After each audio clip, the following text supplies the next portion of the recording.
I praise God for the tremendous security that has brought into my life. मैं परमेश्वर को धन्यवाद देता हूँ इस सबसे बड़ी सुरक्षा के लिए जो परमेश्वर ने मेरे जीवन में लाया है.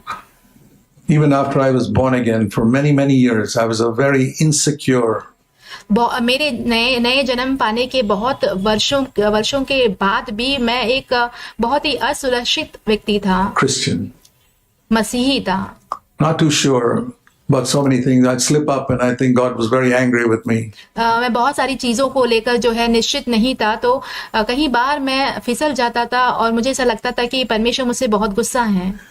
But all that disappeared. पर ये सब कुछ गायब हो गया. And the Holy Spirit revealed to me that you have a Father in heaven. जब पवित्र आत्मा ने मुझ पर ये प्रकट किया कि तुम्हारे पास एक स्वर्गीय पिता है who cares for every single need of yours. जो तुम्हारी हर एक जरूरत का ध्यान रखता है.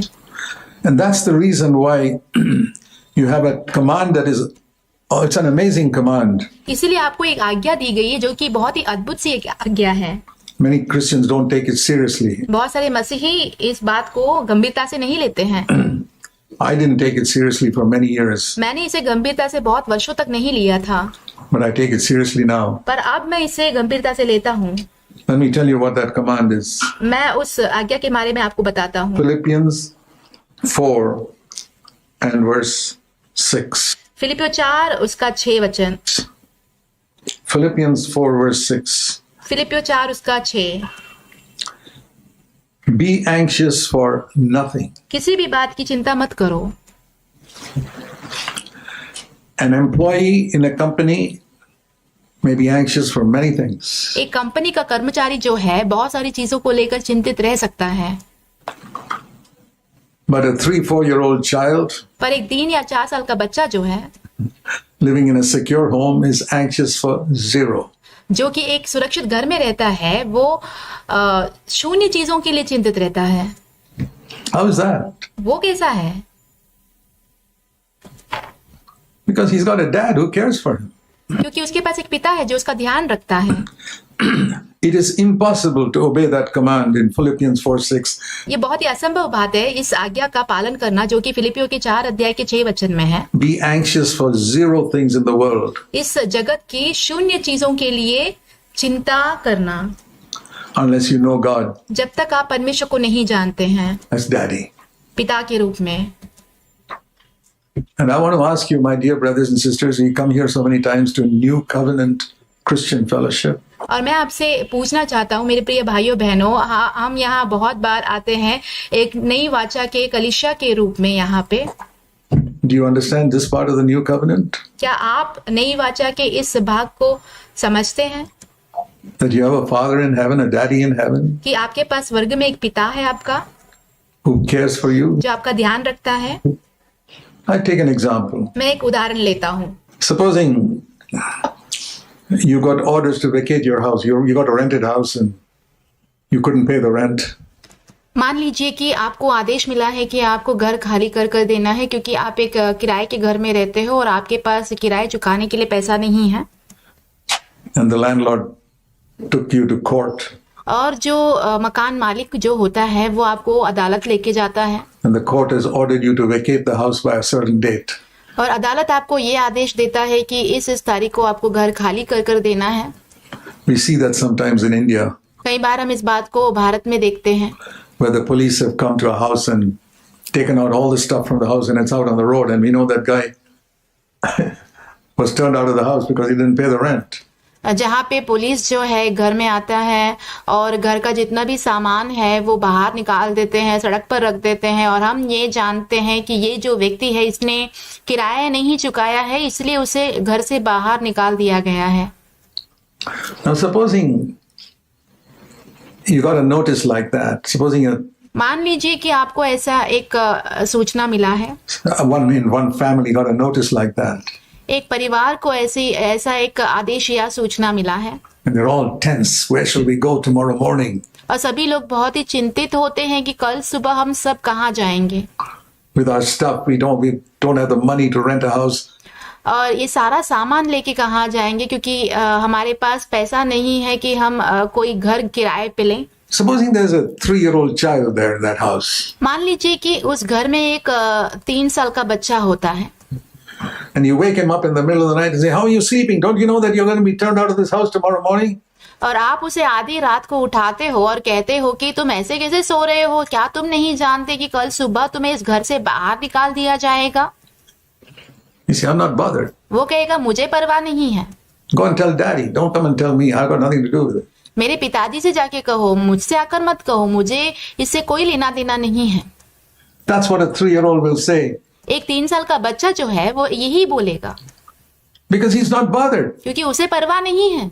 He's got a daddy to take care of all those things. Is there a notice from the court that you got to vacate your house by tomorrow morning? Daddy takes care of it. क्योंकि उसके पास एक पिता है जो इन सारी चीजों का ख्याल करता है। अगर आपको आदेश मिला है कि घर खाली कर कर देना है कल सुबह तक, तो उसके पास एक पिता है जो इस चीज का ध्यान रखेंगे।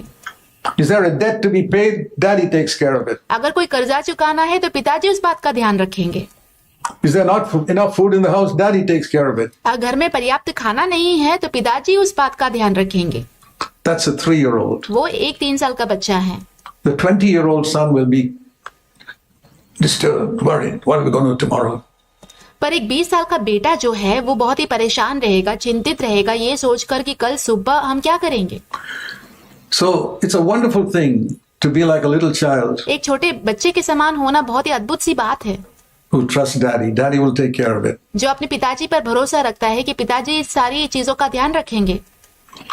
That is the only person who can obey this command which says be anxious for 0 things in this world. वो एकमात्र व्यक्ति है जो इस आज्ञा का पालन कर सकता है जहाँ पे कहा गया है कि जगत के शून्य चीजों के लिए चिंता करो। You either take God's word seriously, या तो फिर आप परमेश्वर के वचन को गंभीर रूप से ले सकते हैं, or like many Christians, या तो फिर अनेक विश्वासियों के जैसा, मसीहियों के जैसा, they say, well, nothing doesn't mean nothing. कुछ भी नहीं का मतलब देखो कुछ भी नहीं नहीं होता। I mean, you got to be a reasonable man. देखो आपको अनुमान लगाना पड़ता है, You have to be anxious of some things. कुछ कुछ चीजों को लेकर चिंता करना ही पड़ता है। Clever people speak like that. बुद्धिमान लोग ऐसे बात करते हैं, 3-year-olds don't. 3 साल के बच्चे नहीं बोलते ऐसे। God has hidden. परमेश्वर ने इन बातों को छिपा के रखा है। Jesus said that, I thank you, Father, that you've hidden these things from the clever and the intelligent. यीशु ने ये कहा, पिताजी मैं आपका धन्यवाद करता हूँ कि आपने इन बातों को बुद्धिमान और ज्ञानियों से छिपा के रखा है And revealed them to babes. और इन्हें बालकों पर प्रकट किया है। So one of the great blessings, the second great blessing of the new covenant, तो नई वाचा की दूसरा सबसे बड़ी आशीष जो है is knowing God as a father वो ये है कि परमेश्वर को पिताजी के रूप में जानना, who cares, who provides. जो ध्यान रखता है, जो सब देता है। Think of the gift of the Holy Spirit. There are many people पवित्र आत्मा के वरदान के विषय में सोचिए, बहुत सारे ऐसे लोग हैं who are confused concerning the gift of the Holy Spirit. जो कि पवित्र आत्मा के वरदान के विषय में जो है सोचकर उलझे हुए होते हैं। So many different doctrines. बहुत सारे अलग अलग सिद्धांतें हैं। You must speak in tongues, or you must do this, or you must do that, आपको अन्य भाषा में बात करना ही पड़ेगा, या तो फिर आपको वो करना पड़ेगा, ये करना ही पड़ेगा, or you must fast and pray for so many days and all that. या तो फिर आपको बहुत दिनों तक उपवास करके प्रार्थना करना होगा, या ये सारी बातें। But what did Jesus say? पर यीशु मसीह ने क्या कहा? Here is Jesus teaching on how you can receive the Holy Spirit. यहाँ पे यीशु मसीह की शिक्षा है कि आप पवित्र आत्मा को किस तरीके से पा सकते हैं। That's the best. ये सबसे उत्तम है। Luke chapter 11, लूका उसका 11वां अध्याय verse 5 to 13. 5 से लेकर 13वां वचन तक। Supposing you go to a friend मान लीजिए कि आप एक मित्र के पास जाते हैं and say to him, और उसे कहते हैं, friend, lend me 3 loaves. मित्र मुझे 3 रोटी उधार दे, I'll give it back. That's मैं वापस करूंगा। why he says, lend it to me. इसलिए वो कहता है कि मुझे उधार दे, Because a friend of mine has come क्योंकि मेरा एक मित्र आया है and I don't have anything to set before him. It's midnight.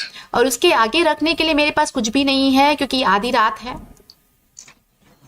Verse 5. 5वां वचन। How many of you would go to your neighbor's house at midnight आप में से कितने लोग आपके पड़ोसी के घर में आधी रात को जाएंगे to get 3 loaves or get a little food, 3 रोटी लेने के लिए, या तो फिर खाना लेने के लिए, to give to a friend who came at midnight, एक दोस्त को देने के लिए जो कि आपके पास आधी रात को आया है, who was hungry. जो भूखा था। If a friend comes to your house at midnight, don't ask him whether he's eaten. अगर कोई दोस्त आपके घर में आधी रात को आए तो आप उसे ये मत पूछें कि क्या तुमने खाना खाया है, Because he may say no. हो सकता है कि वो नहीं खाया है बोले, You'll learn problems. फिर आपको समस्या होगी। But this guy loved him so much, he said, have you eaten? And he said no. परंतु ये व्यक्ति उसे इतना प्रेम करता था कि इसने उससे पूछा कि क्या तुमने कुछ खाया है, तो उसने कहा नहीं खाया। Okay, I'll get you something. I don't have anything in the house. The fridge is empty. ठीक है, मैं तुम्हारे लिए कुछ लेके आता हूँ क्योंकि मेरे पास घर में कुछ भी नहीं है, मेरा फ्रिज भी खाली पड़ा है।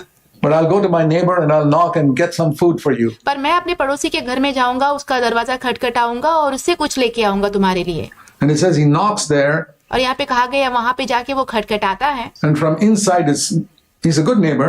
और उसका पड़ोसी अच्छा होता है। He says, please don't bother me. The children are sleeping. वो अंदर से कहता है कि मुझे परेशान मत कर क्योंकि मेरे बच्चे सो रहे हैं, I can't get up and give you anything. Verse मैं उठकर तुम्हें कुछ नहीं दे सकता। 7. वाक्य 7। He's his friend, वो उसका मित्र है, but this chap won't go away. पर ये व्यक्ति जा रहा ही नहीं है। He says, I don't care if your children wake up. You're going to give me something. उसने कहा कि मुझे परवाह नहीं कि तुम्हारे बच्चे उठ जाए, पर मुझे तुम्हें कुछ देना ही होगा। What do you learn from that? You got to meditate on these parables. आप इससे क्या सीखते हैं? हमें इन दृष्टांतों पर मनन करना चाहिए। This chap has such a burden इस व्यक्ति के अंदर इतना बड़ा बोझ था to feed his friend. उसके मित्र को खिलाने के लिए। That's the first thing I want to say if you want the power of the Holy Spirit. यही सबसे पहली बात है जो मैं आपसे कहूंगा यदि आप पवित्र आत्मा के सामर्थ को पाना चाहते हैं, Because ultimately it's coming to the Holy Spirit. I'll show you that. क्योंकि अंत में ये पवित्र आत्मा की तरफ ही आ रहा है। मैं आपको ये दिखाऊंगा।